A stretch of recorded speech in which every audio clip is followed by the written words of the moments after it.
Thank you, Brian. 4 years later, the president says he has a plan to create jobs in America. But according to our next guest, there's a plan in the works that the president hasn't told us about that will kill jobs and raise gas prices. Oklahoma Senator James Inhofe is the ranking member of the Environmental and Public Works Committee and the author of the book, The Greatest Hoax, How the Global Warming Conspiracy Threatens Your Future. Good morning to you, sir. Well, good morning, Steve. It's great to have you. I know you've written a letter, a report trying to expose this before the election, and that is, you say the Obama EPA is just lurking until after the election when they can spring a whole bunch of new rules on America.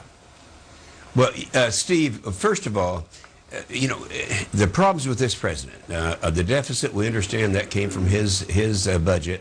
The war on fossil fuels is going to cost the price to go up. We all understand that, the disarming of America's military. But people don't understand the cost of these regulations. I would contend, and I could argue, that the cost of regulations is probably greater than the cost of servicing this 5.3 deficit that we got from him.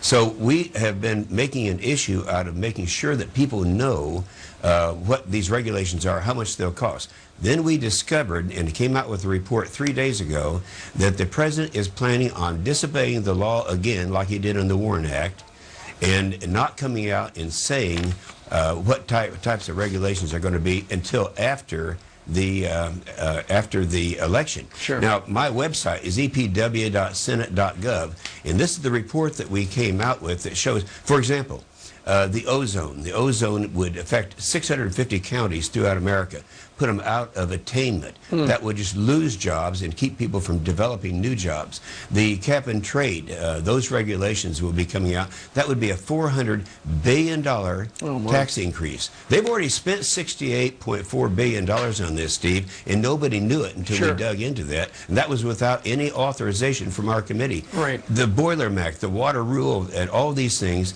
are going to be coming out the day after the election, or shortly after. Senator, let's go ahead and take a look at some of the amounts of money these things could cost a business. Greenhouse gas rules, 300 to 400 billion. The ozone rule, 90 billion a year. Hydrofracking, which is, you know, driving down the cost of natural gas, but that could be 1.5, 1.6 billion a year. And the coal and ash rule could cost 79 to 110 billion over the next 20 years. Senator, I know that you are looking toward the election on a couple of Tuesdays from now, you know, you've got a dog in this race, and that is the fact that if the Senate is retaken by the Republicans, you then, sir, would be the guy who runs the committee rather than Barbara Boxer.